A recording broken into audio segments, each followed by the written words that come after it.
नमस्कार मित्रांनो, संजय गांधी निराधार अनुदान योजना, श्रावणबाळ योजना व इतर सर्व निराधार अनुदान योजनेतील लाभार्थ्यांसाठी महत्त्वाची अपडेट आहे। मित्रांनो, सर्वजण ऑक्टोबर महिन्याचे पैसे कधी येणार याची वाट बघत आहे। त्यातच आता सरकारने प्रत्येक जिल्हा परिषदच्या वेबसाईटवर याद्या प्रसिद्ध केल्या आहे। त्यामध्ये प्रलंबित असलेल्या लाभार्थ्यांची यादी आणि ज्यांना या महिन्यात पैसे मिळणार आहे त्या लाभार्थ्यांची यादी या ठिकाणी प्रसिद्ध केली आहे। ज्या लाभार्थ्यांची नावे हे निवड यादीत आहे त्या लाभार्थ्यांनाच या ठिकाणी पैसे मिळणार आहे। मग 2,500 रुपये हप्ता तसेच 1,500 रुपये हप्त्यासाठी आपले नाव या यादीत आहे किंवा नाही हे चेक करणे गरजेचे आहे। तसेच ज्या लाभार्थ्यांची नावे या यादीत नाहीत त्यांनी काय करावे आणि जर तुमच्या जिल्हा परिषदमध्ये ही यादी प्रसिद्ध झाली नसेल तर त्यांनी काय करावे या संदर्भात सविस्तरपणे माहिती आपण आजच्या या व्हिडिओमध्ये बघणार आहोत।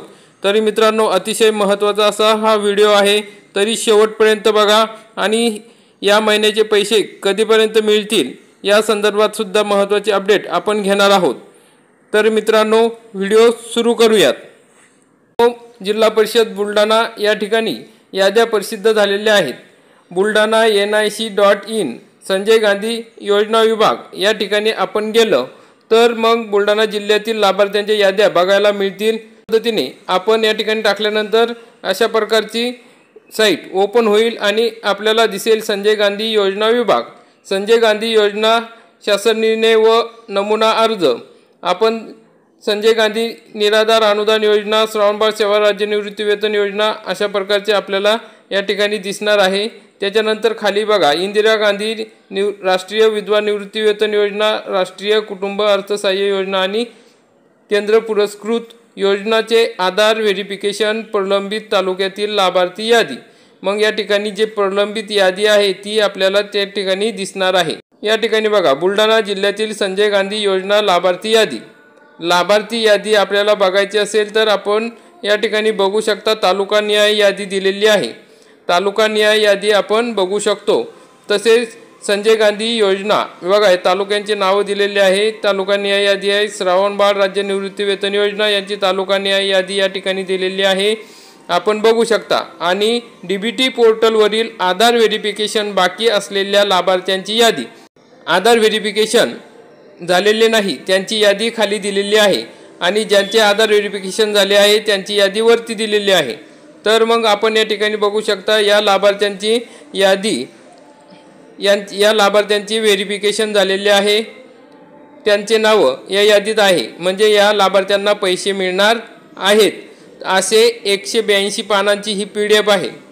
तर मग तुम्ही या ठिकाणी वेबसाईटवर जाऊन ही PDF बघू शकता, डाउनलोड करू शकता।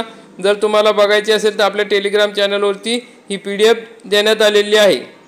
तर मग मित्रांनो, या ठिकाणी बघा संजय गांधी निराधार अनुदान योजना तालुका बुलढाणा, संजय गांधी निराधार अनुदान योजना या ठिकाणी ॲप्लिकेशन नंबर आहे, त्यांचे नाव आहे, ॲड्रेस आहे आणि तालुका आहे। तर मग मित्रांनो, जे काही तहसील कार्यालय आपण खाली आल्यानंतर आपण जे प्रलंबित यादी त्या ठिकाणी क्लिक केल्यानंतर अशा पद्धतीनं यादी त्या ठिकाणी प्रसिद्ध होईल। मग प्रलंबित यादी म्हणजे डीबीटी आधार व्हॅलिडेशन प्रलंबित यादी या ठिकाणी आपण बघितलं तर भरपूर सारे लाभार्थी या ठिकाणी प्रलंबित यादीत आहेत। जवळपास 67 पानांची ही यादी आहे एका तालुक्याची, म्हणजे एवढ्या लाभार्थ्यांना हे पैसे मिळणार नाही। तुम्ही तुमचे नाव चेक करून घ्या आणि काही जे कागदपत्र बाकी असतील ते तुम्ही त्या ठिकाणी दुरुस्त करून घ्या, कारण की आधार व्हॅलिडेशन झाल्याशिवाय तुम्हाला त्या ठिकाणी पैसे मिळणार नाही। डीबीटी पोर्टलवर तुमचं नाव आल्याशिवाय तुम्हाला पैसे मिळणार नाही।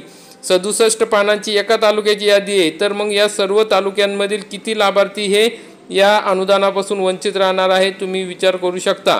तर मित्रांनो, लवकरात लवकर डीबीटी आधार व्हॅलिडेशन करून घ्या आणि तुमचं नाव यादीत आहे किंवा नाही ते सुद्धा चेक करा। तर अशा पद्धतीने तुम्ही या यादींमध्ये नावे चेक करू शकता। तर मित्रांनो, तसेच नाशिक जिल्हा परिषदेने सुद्धा या ठिकाणी याद्या प्रसिद्ध केलेल्या आहे। नाशिक nic.in या ठिकाणी जाऊन तुम्ही याद्या बघू शकता। नव्या घडामोडी असा तुम्हाला पेज दिसेल, त्या ठिकाणी पहिलेच बघा संजय गांधी श्रावणबाळ योजनेतील लाभार्थ्यांची अपूर्ण कागदपत्रांची यादी आणि खाली दिलेली आहे ती लाभार्थ्यांची यादी तुम्हाला अशा पद्धतीने बघायला मिळणार आहे। तर मित्रांनो, अशा पद्धतीने तुम्ही तुमच्या जिल्हा परिषदच्या वेबसाईटवर जाऊन चेक करू शकता। तर मित्रांनो, मग तुम्ही अशा पद्धतीने या ठिकाणी तुमचं यादीत नाव बघू शकता। तरी काही आणखी सूचना शासनातर्फे आलेल्या आहेत, तुम्ही या ठिकाणी बघू शकता। तरी विशेष सहाय्य योजनेतील या पत्रासोबत जोडलेल्या प्रपत्र अ मधील ज्या दिव्यांग लाभार्थ्यांचे अर्थसहाय्य वितरित झालेले नाही अशा लाभार्थ्यांचे UDIDची जिल्हा स्तरावरील तहसीलदार, संजय गांधी योजना व त्या जिल्ह्यातील जिल्हा समाज कल्याण अधिकारी यांनी जिल्हा, तालुका, मंडळ स्तरावर संयुक्तपणे तपासणी करण्याची विशेष मोहीम हाती घ्यावी। त्यानुसार सदर योजनेतील दिव्यांग लाभार्थ्यांची तपासणी करून त्यामध्ये पात्र अपात्र आढळून आलेल्या लाभार्थ्यांची माहिती घेण्यात यावी व ती अर्थसहाय्य वितरण DBT पोर्टलवर अद्ययावत करण्यात यावी। शासनाने सुद्धा या ठिकाणी सूचना केलेल्या आहे, त्याप्रमाणे आता याद्या प्रसिद्ध होत आहे। तुमच्या जिल्ह्यातील यादी प्रसिद्ध झाली नसेल तर लवकरच या पोर्टलला ही यादी प्रसिद्ध होणार आहे। त्यातून कळणार आहे की तुम्हाला हे पैसे मिळणार आहेत किंवा नाही। त्या ठिकाणी फक्त तुम्ही तुमच्या जिल्ह्याचे नाव टाका आणि पुढे संजय गांधी निराधार अनुदान योजना विभाग असं टाकलं किंवा संजय गांधी निराधार अनुदान योजना की तुमची माहिती त्या ठिकाणी येणार आहे। तर मित्रांनो, जर तुमचं नाव त्या यादीत दिसलं नाही तर तुम्ही sasmahaIT.org या वेबसाईटवर जाऊन तुम्ही त्या ठिकाणी तुमचं लाभार्थी स्थिती या ठिकाणी जाऊन तुमची माहिती चेक करू शकता की लाभार्थी यादीत तुमचं नाव आहे किंवा नाही। तुमच्या जिल्ह्याची यादी प्रसिद्ध नसेल, तुम्हाला मिळत नसेल तर तुम्ही अशा पद्धतीने तुमचं स्वतःचं वैयक्तिक नाव आहे किंवा नाही किंवा काय अडचण आहे का ते तपासू शकता। मग तुम्ही लाभार्थी यादी या ठिकाणी क्लिक करायचं आहे sasmahaIT.org या वेबसाईटवर जाऊन।